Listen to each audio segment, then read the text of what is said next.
గత 2-3 రోజులుగా సంచలనం రేపుతున్న కాదంబరి జత్వాని కేసులో అసలు బాంబేలో ఏం జరిగింది?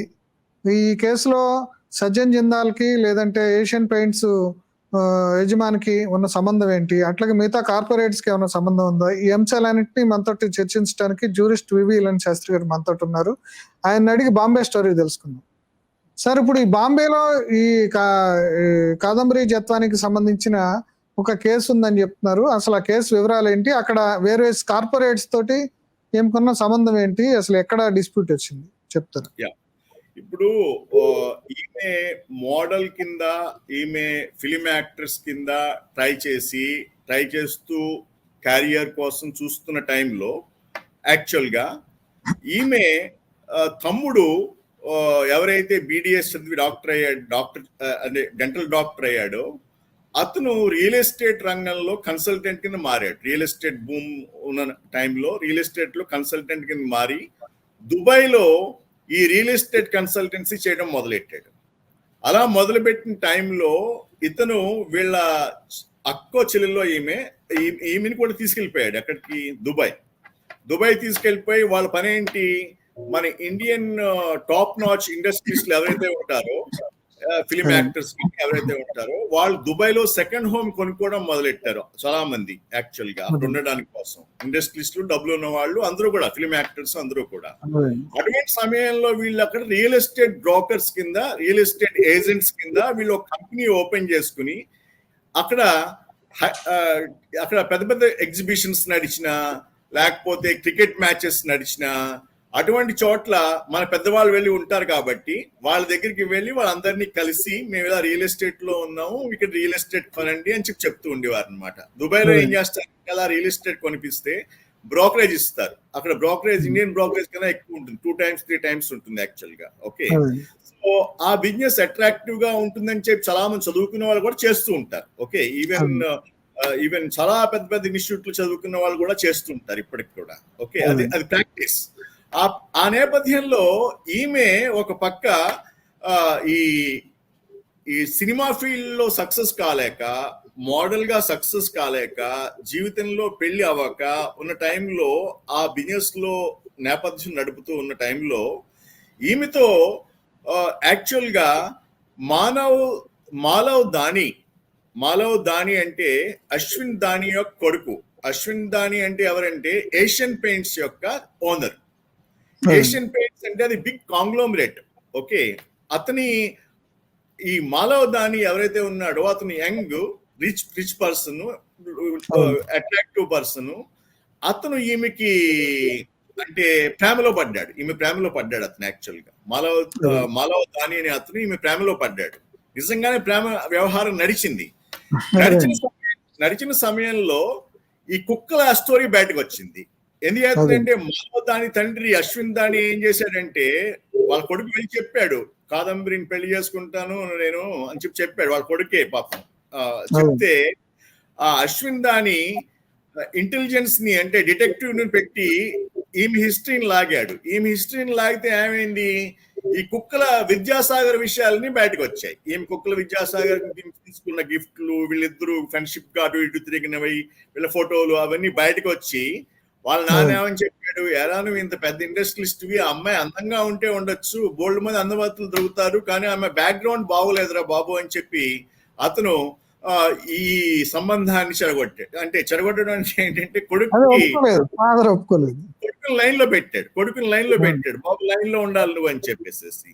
ఆ విధంగా అప్పుడు కూడా ఈ పాపం దెబ్బతిన్న ఈ కాదంబరి వాళ్ళని క్వశ్చన్ చేయడం జరిగింది. నన్ను ప్రేమించారు, నన్ను అటు ఇటు తిప్పారు, మరి మీరు ఏంటి నా బతుకుని ఇలా పాడు చేయడమేనా అని చెప్పి క్వశ్చన్ చేసింది. ఆమెకు కూడా జెన్యూన్ కన్సర్న్ కూడా అది మనం అప్రిషియేట్ చేయాలి. అప్పుడు వాళ్ళు ఏం చేస్తారు, అప్పుడు యాజ్ పర్ సోర్సెస్ ఏంటంటే వాళ్ళు డబ్బులు ఇచ్చి సెటిల్ చేసుకుని, అమ్మ నువ్వు కొత్తగా జీవితం ప్రారంభించుకో, మా వాడిని వదిలేయండి అని చెప్పారు. సో ఆ విధంగా ఆమె నుంచి ఆ లవ్ స్టోరీ విడిపోయింది. ఇది మన మానవ్ దాని నుంచి, ఏషియన్ పెయింట్స్ ఓనర్ దగ్గర నుంచి ఈమె సంబంధం విడిపోయింది. అది 2021 లో జరిగింది. కుక్కల తర్వాత 2015 కుక్కల ఇష్యూ తర్వాత 2021 లో జరిగిన ఇష్యూ ఇది. ఆ తర్వాత మళ్ళీ ఏం జరిగింది, 2023లో 64 ఇయర్స్ సజ్జన్ జిందాల్ అనే అతను జేఎస్డబ్ల్యూ స్టీల్స్ పెద్ద కాంగ్లోమరేట్ 1,00,000 కోట్ల మార్కెట్ క్యాప్ కలిగిన కంపెనీస్, వాళ్ళు నిజంగా రిచ్ పీపుల్ కూడా, చాలా rich people. Okay, rich people వాళ్ళు నిజంగా డబ్బుల మీద పడుకుంటారని చెప్పాలి, ఒక విధంగా చెప్పాలంటే. ఓకే, డబ్బుల మీద ఎవరు పడుకోరు, అందు డబ్బులు ఉన్నాయని చెప్పి మనం చెప్పేది.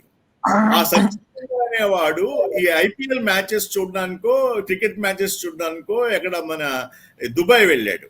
ఆ దుబాయ్ వెళ్ళిన టైంలో వీళ్ళిద్దరూ కూడా విఐపి బాక్స్ లో ఉన్నారు. ఈ కాదంబరి, ఈ మన సజ్జన్ జిందాల్ కూడా ఆ విఐపి బాక్స్ లో ఉన్నప్పుడు అతను మరి ఇతను చూసి అట్రాక్ట్ అయ్యాడో ఏమైందో, కార్డులు వాళ్ళు ఎక్స్చేంజ్ చేసుకున్నారు, ఏది విజిటింగ్ కార్డ్స్ ఎక్స్చేంజ్ చేసుకున్నారు, మాటలు మాట్లాడుకున్నారు. అప్పుడు మన సజ్జన్ జిందాల్ గారు కూడా ఏమని చెప్పారంటే, నాకు చాలా ఇంట్రెస్ట్ ఉంది ఏది రియల్ ఎస్టేట్ లో, దుబాయ్ రియల్ ఎస్టేట్ లోను నాకు మీరు ప్రాజెక్ట్స్ చూపించండి అని చెప్పి ఆమెను అడిగాడు. అలా అడిగిన సందర్భంలో ఆమె కూడా ఇతను పెద్ద ఇండస్ట్రియలిస్ట్ కదా, కొంటాడేమో ఒక 50 కోట్లు 100 కోట్ల లాంటి బిల్డింగ్ కొంటారు ఇటువంటి వాళ్ళు. కొంటప్పుడు దాంట్లో 2% వచ్చినా పెద్ద అమౌంటే కదా అని చెప్పి ఆమె ప్రాజెక్ట్ చూపించడం మొదలు పెట్టింది. ఇతను మోడస్ ఆపరెండి ఏంటంటే, ఇతను ప్రాజెక్ట్ చూడడం, ఈ ప్రాజెక్ట్ నాకు నచ్చలేదు, ఇంకో మంచి ప్రాజెక్ట్ పట్రా అని చెప్తూ ఉండడం. ఆ విధంగా ఆమెతో నెంబర్ ఆఫ్ మీటింగ్స్ పెంచుకుని మీటింగ్స్ చేస్తూ మధ్యలో కొంత లూజ్ టాక్ చేశాడు అని చెప్పి రిపోర్ట్స్. ఏం లూజ్ టాక్ చేశాడని, అతనికి ఎప్పుడో పెళ్ళయింది, 3 అమ్మాయిలు, 3 సంతానం, దాంట్లో ఒక అబ్బాయి కూడా ఉన్నాడు. ఇతనికి 7 మనవాళ్ళు, తక్కువ కాదు 7 మనవాళ్ళు. ఇంతమంది ఉన్నప్పటికీ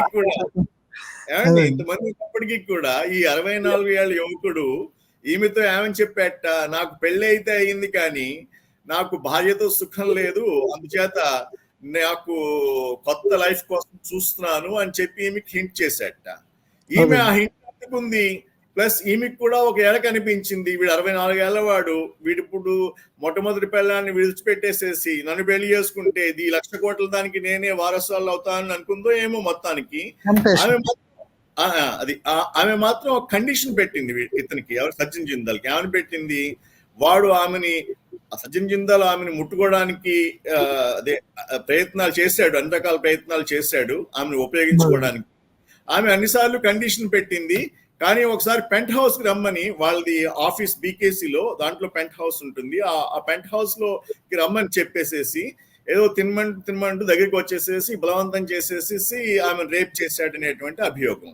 ఆ అభియోగంలో యాక్చువల్ గా ఈ సజ్జన్ జిందాల్ వీళ్ళ ఫ్యామిలీ, ఓపీ జిందాల్ అని చెప్పి వీళ్ళ తండ్రి, వీళ్ళ అమ్మ సావిత్రి జిందాల్ అని చెప్పేసేసి వీళ్ళ ఫ్యామిలీ కాంగ్రెస్ పార్టీలో బాగా కీ మెంబర్స్. వాళ్ళు యాక్చువల్ గా కాంగ్రెస్ పార్టీ వీళ్ళకి రకరకాల దేశాల్లో అందరు పొలిటీషియన్స్ తెలిసిన వాళ్ళే.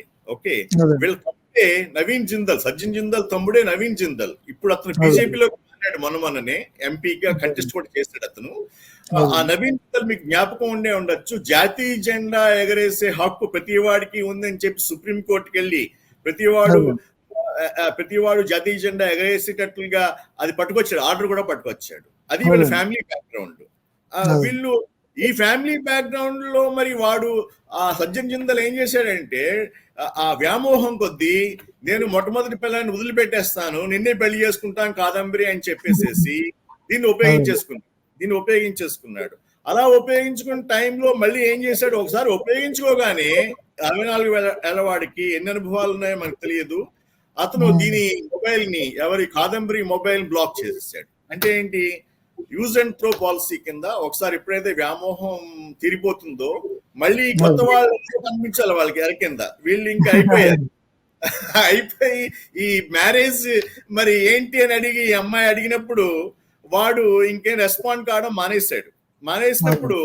మానేసినప్పుడు ఈమె ఏం చేసింది, పోలీసుల చుట్టూ తిరిగింది, ఆ బీకేసీ పోలీసుల చుట్టూ తిరిగింది. అంటే బ్యాండ్రాకుర్లా కాంప్లెక్స్ అని ఇక్కడ ఇండస్ట్రియల్ ఆఫీసెస్, బ్యాంక్ ఆఫీసెస్ అన్ని ఉంటాయి. అది ఒక ఆఫీసెస్ కాంప్లెక్స్ అన్నమాట, మన హైదరాబాద్ లో గచ్చిబౌలి టైప్ లో ఉంటుంది. ఓకే, అక్కడ ఆ పోలీసుల చుట్టూ తిరిగితే వాళ్ళు, ఇతను పెద్ద ఇండస్ట్రియలిస్ట్ కదా, పెద్ద ఇండస్ట్రియలిస్ట్, మహారాష్ట్రలో కూడా పెద్ద నేమ్ ఉంది ఇతనికి, ఏంటి ఇండస్ట్రియలిస్ట్ కింద.